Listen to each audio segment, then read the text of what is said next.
Assalamualaikum warahmatullahi wabarakatuh. Baik, di sini kami akan mempresentasikan tugas analisis perancangan perusahaan dengan judul Praktek Analisa dan Perancangan Perusahaan. Kami dari kelompok 5 dengan anggota saya Zahra Widianingsi dan Angelina Wong. Kami mengambil studi kasus di DB School of NDT. Selanjutnya akan dijelaskan oleh Angelina Wong. Pada Angel, kami persilakan. Oke, terima kasih untuk kesempatan yang diberikan kepada saya. Di sini saya akan memaparkan sedikit mengenai latar belakang dari penelitian kami. Perkembangan teknologi menuntut setiap usaha untuk lebih teliti dan terarah dalam menilai dan memfokuskan diri dalam persaingan produk maupun sistem industri. Jadi penilaian sebuah usaha terhadap produk dan sistem sendiri sangatlah penting karena adanya para pesaing membuat para pelaku usaha mengetahui yang harus dilakukan untuk menghadapi para pesaingnya. Agar suatu produk atau sistem sebuah usaha dapat berjalan dengan baik guna dapat menentukan masa depan dari usaha tersebut. Nah, untuk selanjutnya kami sebagai penulis akan mengambil studi di salah satu usaha yang sedang berjalan, yaitu studi kasus di School of NDT. Nah, dikarenakan usaha tersebut sudah didirikan sejak tahun 2010, maka perlu banyak aspek yang bisa diteliti dalam upaya mengurangi risiko penurunan produktivitas di era perubahan zaman yang sudah berkembang pesat pada saat ini. Studi kasus di School of NDT ini berada tepat di Ruko Permada Niaga Blok C nomor 12A dan 12B di Sukajadi, Batam. Salah satu strategi pendekatan yang efektif untuk melakukan evaluasi yaitu dengan menggunakan metode SWOT. Nah, jadi di sini ada dua rumusan masalah yang kami angkat, yaitu yang pertama, bagaimana merancang strategi pengembangan bisnis di DB School of NDT dengan menggunakan metode SWOT. Terus yang keduanya, bagaimana menentukan faktor-faktor yang mempengaruhi kemajuan bisnis dengan menggunakan metode SWOT.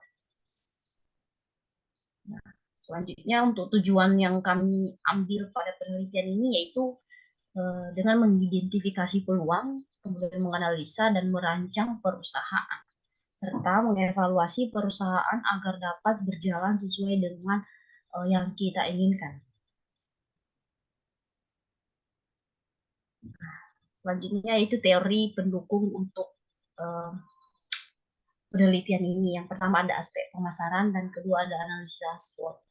Pemasaran adalah suatu proses perencanaan dan eksekusi mulai dari tahap konsepsi, penetapan harganya, kemudian promosi, hingga distribusi barang-barang, ide-ide dan jasa, yaitu untuk melakukan pertukaran yang memuaskan individu dan lembaga-lembaganya.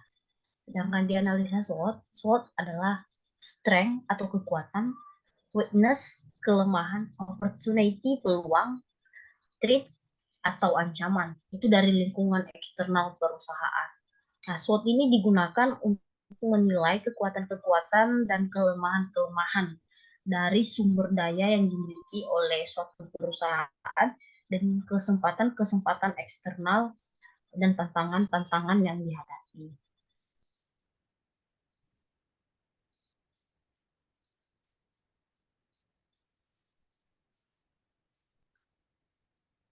Next.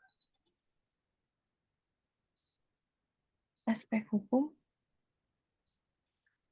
Aspek hukum. Aspek hukum dalam bisnis sendiri adalah kaidah yang tugasnya mengatur segala hal tentang tata cara pelaksanaan dalam aktivitas keuangan, perdagangan, dan industri yang berkaitan dengan pertukaran barang dengan uang, produksi maupun jasa atau layanan. Nah, yang selanjutnya ada aspek mengenai ekonomi sosial. Aspek sosial dan ekonomi ialah suatu pengaruh yang akan terjadi dengan adanya perusahaan khususnya di bidang perekonomian masyarakat dan bidang sosial kemasyarakatan. Setiap usaha yang dijalankan akan memberikan dampak positif dan negatif bagi berbagai pihak. Bagi masyarakat, adanya investasi ditinjau dari aspek ekonomi yang memberikan peluang untuk meningkatkan pendapatan. Sedangkan bagi pemerintah akan memberikan pemasukan. Itu berupa pendapatan baik bagi pemerintahan pusat maupun pemerintahan daerah. Next.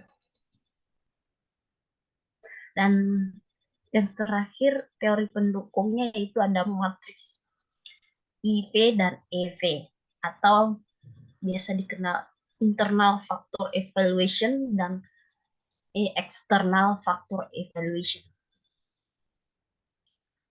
IV dan EV adalah dua alat analisis strategi yang digunakan untuk mengevaluasi faktor-faktor internal dan juga eksternal yang mempengaruhi kinerja suatu perusahaan atau organisasi.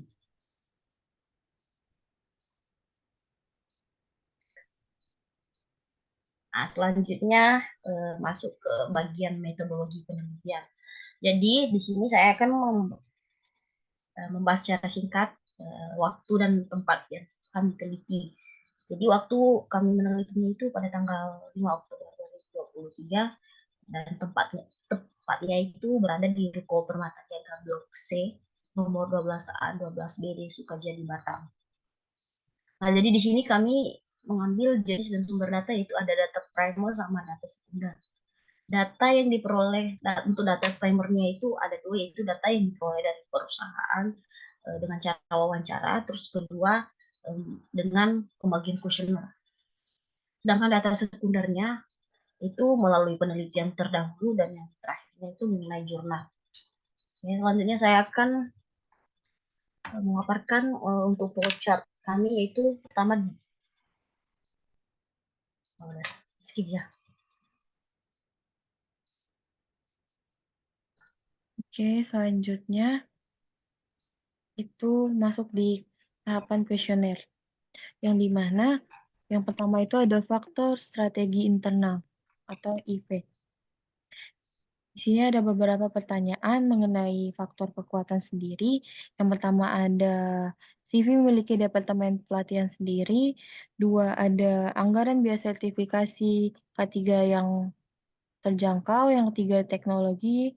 Keempat, ada sistem manajemen K3 yang telah terintegrasi. Dan yang kelima, adanya dukungan dari pimpinan. Jadi di sini ada 20 responden yang kami gunakan. Masing-masing sudah memiliki bobot dan pilihan tertentu dari setiap responden. Sini ada kelemahan. Ada 4 poin dalam kelemahan sendiri. Yang pertama ada pengawasan di lapangan yang masih kurang. Yang kedua ada sebagian alat terdapat kerusakan. Yang ketiga ada peralatan untuk praktek belum terinspeksi secara menyeluruh. Dan yang terakhir ada kurangnya pemahaman pekerja terhadap SOP alat.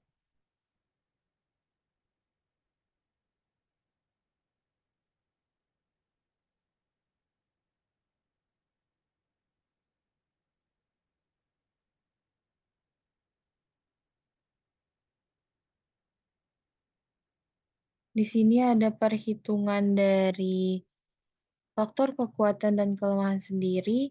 Jadi di dalam faktor event sendiri ada beberapa hal yang perlu dihitung. Yang pertama ada jumlah dari total keseluruhan dari penyebaran kuesioner, kemudian bobot. Nilai bobot sendiri didapatkan dari hasil jumlah dibagi dengan banyaknya responden, yaitu 70 dibagi 20 itu mendapatkan hasil 0,19. Kemudian rating sendiri didapatkan dari banyaknya jumlah dibagi dengan nilai bobot sendiri. Kemudian bobot kali rating, hasil dari penjumlahan faktor kelemahan dan kekuatan, kemudian Terakhir, untuk mendapatkan nilai faktor IV sendiri itu dengan cara mengurangkan nilai atau total dari keseluruhan kekuatan dikurang dengan total keseluruhan dari nilai kelemahan. Dapatkanlah faktor IV.